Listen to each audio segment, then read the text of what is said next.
আসসালামু আলাইকুম। আমন্ত্রণ জানাচ্ছি ফফ টিভি নিউজ আপডেটে। সঙ্গে আছি আমি ইমতিয়াজ আহমেদ। শুরুতে এই সংবাদ শিরোনাম। বরিশালে চাঁদা না পেয়ে বিএনপি নেতাকে হাতুড়ি পেটা করল কর্মী।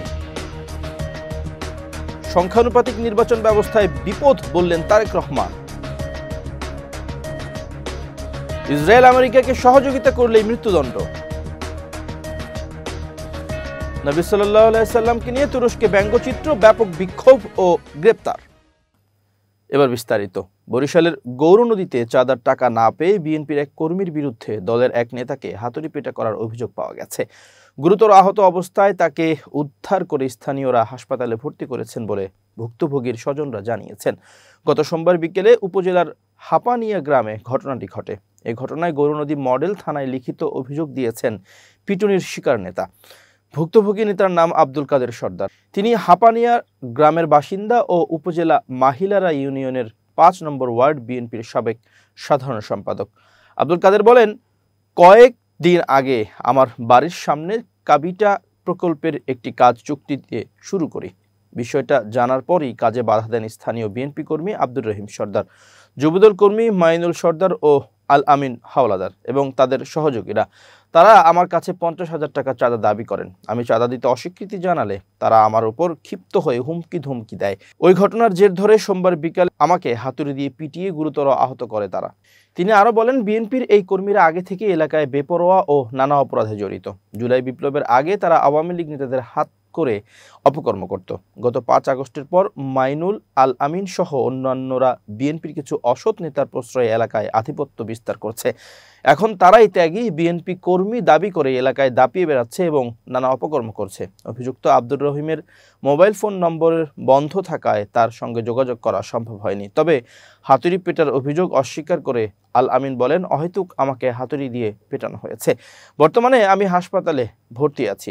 এ বিষয়ে থানায় অভিযোগও দিয়েছে। অভিযুক্ত নেতাকর্মীদের বিরুদ্ধে কোনো ব্যবস্থা নেওয়া হয়েছে কিনা জানতে চাইলে গৌরনদী উপজেলা বিএনপির আহ্বায়ক সৈয়দ সরোয়ার আলম বিপ্লব আমার দেশকে বলেন, তিনি ঢাকায় অবস্থান করছেন। অভিযুক্ত নেতাকর্মীদের বিরুদ্ধে আনিত অভিযোগ সত্য হলে তাদের বিরুদ্ধে সাংগঠনিক ব্যবস্থা নেওয়া হবে। গৌরনদী মডেল থানার ওসি ইউনুস মিয়া বলেন, দুপক্ষই থানায় অভিযোগ দিয়েছে। বিষয়টি তদন্ত করে পরবর্তী আইনানুগ ব্যবস্থা নেওয়া হবে।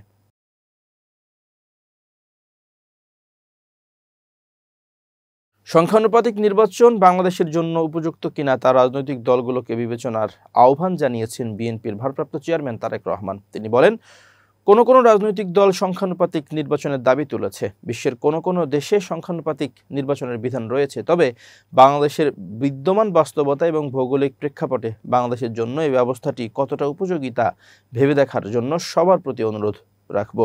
মঙ্গলবার জুলাই গণ অভ্যুত্থানের বর্ষপূর্তি উপলক্ষে গণ অভ্যুত্থান 2024 জাতীয় ঐক্য ও গণতান্ত্রিক অভিযাত্রা শীর্ষক আলোচনা সভায় একথা বলেন তারেক রহমান। ঢাকায় বাংলাদেশ চীন মৈত্রী সম্মেলন কেন্দ্রে এই আলোচনা অনুষ্ঠানের আয়োজন করে বিএনপি। তারেক রহমান ভার্চুয়ালি যুক্ত হয়ে অনুষ্ঠানের উদ্বোধন করেন।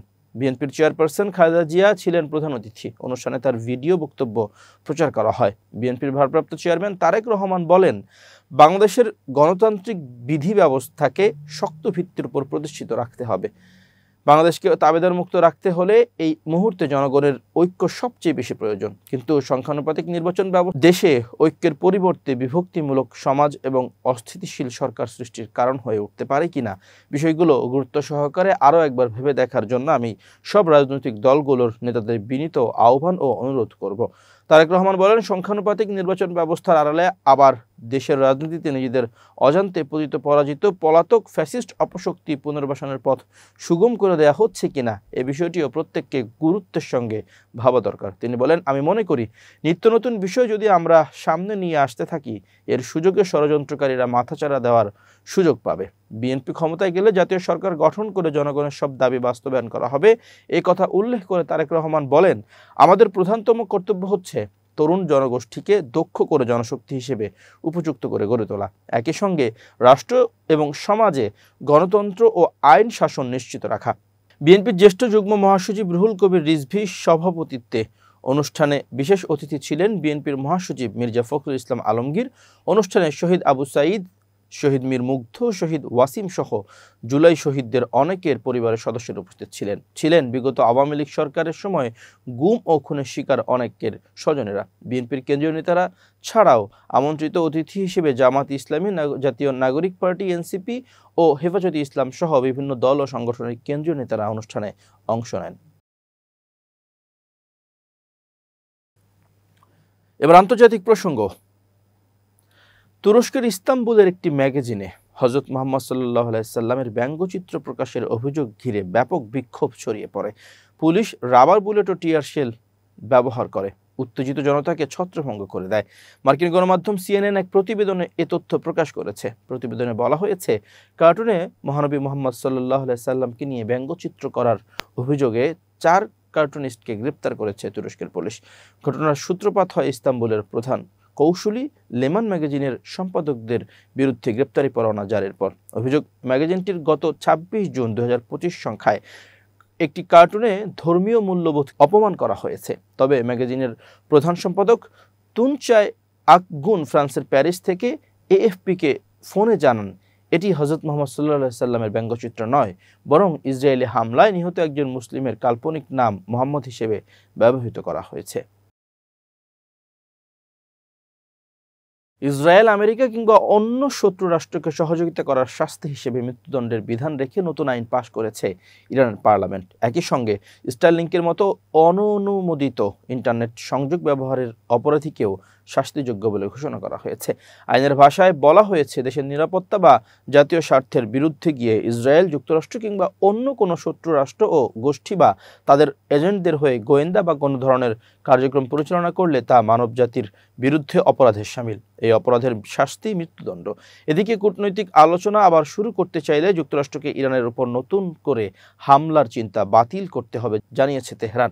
ইরানের পররাষ্ট্রমন্ত্রী মাজিদ তাখত রাভানসি এ কথা বলেছেন। বিবিসিকে দেওয়া এক সাক্ষাৎকারে মাজিদ তাখত রাভানসি বলেছেন, ট্রাম্প প্রশাসন মধ্যস্থতাকারীদের মাধ্যমে জানিয়েছে যে তারা আলোচনায় ফিরতে চায়, কিন্তু আলোচনা চলাকালে নতুন করে হামলার মতো খুবই গুরুত্বপূর্ণ প্রশ্নে যুক্তরাষ্ট্র এখনও তাদের অবস্থান পরিষ্কার করেনি। ইরানে ইসরায়েলের সামরিক অভিযান শুরু হয়েছিল গত 13 জুন। ওমানের রাজধানী মাস্কাটে তার 2 দিন পরে যুক্তরাষ্ট্র এবং ইরানের মধ্যে 6ষ্ঠ দফার আলোচনায় বসার কথা ছিল। তাখত রাভানসি বলেছেন, ইরান শান্তিপূর্ণ ব্যবহারের জন্য ইউরেনিয়াম সমৃদ্ধকরণে সক্ষম। গোপনে ইরান পরমাণু বোমা তৈরির দিকে অগ্রসর হচ্ছে এমন অভিযোগ প্রত্যাখ্যান করেন তিনি আরও বলেন, গবেষণা কর্মসূচির জন্য ইউরেনিয়াম সামগ্রীতে প্রবেশাধিকার পায়নি বলেই ইরানকে নিজের সক্ষমতার উপর নির্ভর করতে হয়েছে। কোনো মাত্রায় থাকবে বা কতটা সক্ষমতা থাকবে তা নিয়ে আলোচনা হতে পারে, কিন্তু তোমার সমৃদ্ধকরণ কর্মসূচি থাকবে না, কিন্তু শূন্য মাত্রায় থাকবে এবং তুমি একমত না হলে তোমার উপর বোমা মারব, এগুলো জঙ্গলের আইন। ইসরায়েল ইরানের পারমাণবিক ও সামরিক স্থাপনায় হামলার পাশাপাশি দেশটির বেশ কয়েকজন সামরিক কমান্ডার ও বিজ্ঞানীকে হত্যা করেছে। তাদের অভিযোগ ছিল, তেহরান পারমাণবিক অস্ত্র তৈরির দ্বারপ্রান্তে পৌঁছে গেছে। এর জবাবে ক্ষেপণাস্ত্র হামলা চালিয়েছে ইরান। 12 দিনের এই সংঘাতের সময় যুক্তরাষ্ট্র ফোর্দো, নাতাঞ্জ ও ইস্পাহান পরমাণু স্থাপনায় বোমা হামলা চালায়। তবে যুক্তরাষ্ট্রের হামলায় ইরানের পরমাণু কর্মসূচি কতটা ক্ষতিগ্রস্ত হয়েছে তা এখনো পরিষ্কার নয়। ভারত পাকিস্তান যুদ্ধবিরতির প্রেক্ষাপটে মার্কিন প্রেসিডেন্ট ডোনাল্ড ট্রাম্পের দাবি সরাসরি নাকচ করেছেন ভারতের পররাষ্ট্রমন্ত্রী এস জয়শঙ্কর। তিনি জানান, মে মাসে ভারত পাকিস্তানের যুদ্ধবিরতির জন্য ট্রাম্প বাণিজ্যিক চাপের যে কথা বলেছেন তা সঠিক নয়। নিউ ইয়র্ক নিউজ উইক এর সঙ্গে একান্ত সাক্ষাৎকারে জয়শঙ্কর বলেন, মার্কিন ভাইস প্রেসিডেন্ট জেডি ভ্যান্স প্রধানমন্ত্রী মোদির সঙ্গে 9 মে রাতে কথা বলেন ফোনে, আর আমি তখন সেই রুমেই ছিলাম। সেখানে বাণিজ্য ও যুদ্ধবিরতির মধ্যে কোনো যোগসূত্র ছিল না। তিনি বলেন, ফোন কলে পাকিস্তানের পক্ষ থেকে বড় ধরনের হামলার হুমকি দেওয়া হয়েছিল, কিন্তু ভারত তা আমলে নেয়নি। বরং প্রধানমন্ত্রী মোদি সাফ জানিয়ে দেন, ভারতীয় সেনাবাহিনী উপযুক্ত জবাব দেবে। ভারতের পররাষ্ট্রমন্ত্রী জানান, ওই রাতেই পাকিস্তান বড় ধরনের হামলা চালায়, তবে ভারতও দ্রুত পাল্টা প্রতিক্রিয়া জানায়। পরদিন সকালে মার্কিন পররাষ্ট্রমন্ত্রীর সঙ্গে তার কথা হয়, যেখানে মার্কো রুবিও জানান পাকিস্তান শান্তিপূর্ণ আলোচনায় আগ্রহী। একই দিনে বিকেলে পাকিস্তানের DGMO major general Kashif Abdullah ভারতের ডিজিএমও লেফটেন্যান্ট জেনারেল রাজীব ঘাইকে যুদ্ধবিরতির প্রস্তাব দেন। সাক্ষাৎকারে জয়শঙ্কর দাবি করেন, 22 এপ্রিল কাশ্মীরের পহেলগামে ভয়াবহ সন্ত্রাসী হামলা পাকিস্তান সমর্থিত রেজিস্ট্যান্স ফ্রন্টের মাধ্যমে পরিচালিত হয়। জয়শঙ্কর বলেন, এই হামলার উদ্দেশ্য ছিল কাশ্মীরে পর্যটন ধ্বংস করে অর্থনীতিতে আঘাত হানা এবং সাম্প্রদায়িক উত্তেজনা ছড়ানো। ভারত এই হামলার জেরে পাকিস্তানকে সীমান্তে সন্ত্রাসী ঘাঁটিগুলোর বিরুদ্ধে অপারেশন সিন্দুর চালায়। অন্যদিকে গত সপ্তাহে হেগে এক সংবাদ সম্মেলনে প্রেসিডেন্ট ট্রাম্প দাবি করেন তিনি বাণিজ্য চুক্তির হুমকি দিয়ে ভারত পাকিস্তানের যুদ্ধ বন্ধ করেছিলেন। ট্রাম্প বলেন, আমি বলেছিলাম একে অপরের সঙ্গে যুদ্ধ করো, তাহলে আমরা কোনো বাণিজ্য চুক্তি করব না। জয়শঙ্কর ট্রাম্পের এই দাবিকে উড়িয়ে দিয়ে জানান, প্রেসিডেন্ট ট্রাম্প যেভাবে দাবি করছেন বাস্তবে ঘটনা তেমন হয়নি। বাণিজ্য কূটনীতি একে অপরের থেকে আলাদা এবং স্বাধীনভাবে চলছে। এবার বিজ্ঞান ও প্রযুক্তির খবর। বিশ্বে প্রথমবারের মতো ফুটবল ম্যাচ খেলেছে কৃত্রিম বুদ্ধিমত্তা বা এআই চালিত হিউম্যানয়েড রোবটরা। এই ম্যাচে দুইটি রোবটকে অজ্ঞান হয়ে পড়ে যেতে ও এদেরকে স্ট্রেচারে করে মাঠ থেকে সরিয়ে নিতে দেখা গেছে। সপ্তাহান্তে চীনের বেইজিং অনুষ্ঠিত এক ইভেন্টে একে অপরের বিপক্ষে ফুটবল খেলেছে 4টি রোবট দল। প্রতিটি দলে ছিল 3টি করে রোবট। এই খেলা চলেছে পুরোপুরি এআই এর সাহায্যে, যেখানে মানুষের কোনো সাহায্য বা তদারকি ছিল না বলে প্রতিবেদনে লিখেছে ব্রিটিশ দৈনিক ইন্ডিপেন্ডেন্ট। নির্মাতারা বলছেন, এসব রোবটে উন্নত ভিজুয়াল সেন্সর থাকার কারণে এরা বল চিনতেও মাঠে ঠিকভাবে চলাফেরা করতে পেরেছে। এগুলো পড়ে গেলে এরা নিজেরাই উঠে দাঁড়াতে পারে, তবে খেলার সময় কিছু রোবট পড়ে গেলেও নিজে থেকে আর উঠতে পারেনি। ফলে দুটি রোবটকে স্ট্রেচারে করে মাঠ থেকে সরিয়ে নিয়েছে মানুষ। এদিকে কিছু রোবটকে বল মারতে বা কিক দিতেও সমস্যায় পড়তে দেখা গেছে। এ ফুটবল ম্যাচে খেলোয়াড়দের মধ্যে ধীরে ধীরে ধাক্কা লাগার ঘটনাও অনেকবার ঘটেছে। ইন্ডিপেন্ডেন্ট লিখেছে, ভবিষ্যতে চীনে অনুষ্ঠিত হতে যাওয়া ওয়ার্ল্ড হিউম্যানয়েড রোবট গেমস এর এক ঝলক হিসেবে দেখানো হয়েছে এই আয়োজনকে। এর আগে এই বছরের শুরুতে প্রথমবারের মতো দেশটিতে হিউম্যানয়েড রোবট বক্সিং ম্যাচও অনুষ্ঠিত হয়। এআই চালিত হিউম্যানয়েড রোবট তৈরিতে নিজেদের প্রচেষ্টা জোরদার করেছে চীন, যেখানে ম্যারাথন, বক্সিং ও ফুটবলের মতো খেলাধুলাকে রোবটের জন্য বাস্তব পরীক্ষা ক্ষেত্র হিসেবে ব্যবহার করেছে দেশটি। রোবট খেলোয়াড় সরবরাহ কোম্পানি বুস্টার রোবোটিক্স এর প্রতিষ্ঠাতা ও সিইও চং হাও বলেছেন, খেলাধুলার প্রতিযোগিতা বিভিন্ন হিউম্যানয়েড রোবটের জন্য আদর্শ পরীক্ষা ক্ষেত্র, যা এদের অ্যালগরিদম ও হার্ডওয়্যার সফটওয়্যার সিস্টেম দ্রুত উন্নত করতে সাহায্য করে। তিনি বলেছেন, হিউম্যানয়েড রোবট ব্যবহারে নিরাপত্তাকে সবচেয়ে গুরুত্বপূর্ণ বিষয় হিসেবে দেখা হচ্ছে। ভবিষ্যতে আমরা এমন ব্যবস্থা করতে পারি যাতে রোবটরা মানুষের সঙ্গে ফুটবল খেলতে পারে। এজন্য আমাদের অবশ্য নিশ্চিত করতে হবে এসব রোবট পুরোপুরিভাবে নিরাপদ কিনা। চেংহাও আরও বলেছেন, এই খেলার অংশ নেওয়া 4টি ইউনিভার্সিটির সব দলের জন্য হার্ডওয়্যার সরবরাহ করেছে বুস্টার রোবোটিক্স। প্রতিটি ইউনিভার্সিটির নিজস্ব গবেষকরা সেসব রোবটের জন্য এমন সফটওয়্যার তৈরি করেছেন যা রোবটকে বল চিনতে, কি সিদ্ধান্ত নিতে হবে তা ঠিক করতে, কোথায় দাঁড়াতে হবে তা নির্ধারণে ও কিভাবে বল পাস করতে হবে তা শিখিয়েছে। এতে রোবটদের গতি, বল মারার শক্তি ও বল কোন দিকে যাচ্ছে বা যাবে এসব বিষয়েও এদেরকে নিয়ন্ত্রণ করা শিখিয়েছেন গবেষকরা। এই ফুটবল ম্যাচে জয়ী হয়েছে সিনহুয়া ইউনিভার্সিটির THU রোবোটিক্স নামের দল। চায়না এগ্রিকালচার ইউনিভার্সিটির মাউন্টেইন সি দলকে 5-3 গোলে হারিয়ে চ্যাম্পিয়ন হয়েছে দলটি। বিশ্বের অন্যান্য বড় কৃত্রিম বুদ্ধিমত্তা কোম্পানি মানুষের মতো বুদ্ধিমান এআই রোবট তৈরিতে ফুটবলকে একটি মাধ্যম হিসেবে ব্যবহার করেছে। 2023 সালে ছোট ছোট ফুটবল খেলার রোবট দেখিয়েছিল মার্কিন সার্চ জায়ান্ট গুগলের এআই স্টার্টআপ ডিপমাইন্ড। এবার খেলার খবর। বিশ্বের শীর্ষ 10 ধনী ক্রিকেটারের তালিকা তৈরি করেছে ভারতের জনপ্রিয় গণমাধ্যম ইন্ডিয়ান এক্সপ্রেস। এই তালিকার শীর্ষে আছেন ভারতের কিংবদন্তি ক্রিকেটার সচিন টেন্ডুলকার। সচিনের সম্পদের পরিমাণ 17 কোটি মার্কিন ডলার। বাংলাদেশি মুদ্রায় এর পরিমাণ প্রায় 2100 কোটি টাকা। খেলোয়াড়ি জীবনে দুহাত ভরে আয় করেছেন সচিন। 2013 সালে আন্তর্জাতিক ক্রিকেট ছাড়েন সচিন। ব্যাট প্যাড গুছিয়ে রাখার আগে ভারতের হয়ে 3 সংস্করণে ব্যাট হাতে 34,000-এর বেশি রান করেছেন লিটল মাস্টার হিসেবে পরিচিত সাবেক এই তারকা ক্রিকেটার। আন্তর্জাতিক ক্রিকেটের প্রথম এবং একমাত্র ক্রিকেটার হিসেবে সেঞ্চুরি করা একমাত্র ব্যাটার সচিন। লম্বা সময় আগে অবসরের নিলেও থেমে থাকেননি তার আয়। বর্তমানে বিজ্ঞাপন ও বিভিন্ন ধরনের ব্যবসা থেকে মোটা অঙ্কের অর্থ যোগ হচ্ছে তার ব্যাংক অ্যাকাউন্টে। ক্রিকেটারদের মধ্যে আয়ের দিক থেকে তালিকায় 2-এ আছেন ভারতের কিংবদন্তি বিশ্বকাপ জয়ী অধিনায়ক এবং উইকেটরক্ষক ব্যাটার মহেন্দ্র সিং ধোনি।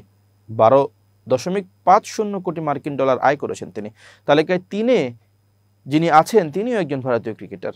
9.20 কোটি মার্কিন ডলার আয় করেছেন সময়ের সেরা ব্যাটারদের একজন এবং ভারতের সাবেক অধিনায়ক বিরাট কোহলি। 7 কোটি মার্কিন ডলার আয় নিয়ে 4-এ অবস্থান করছেন অস্ট্রেলিয়ার বিশ্বকাপ জয়ী অধিনায়ক রিকি পন্টিং। সেরা 5-এর সবার শেষে আছেন ব্রায়ান লারা।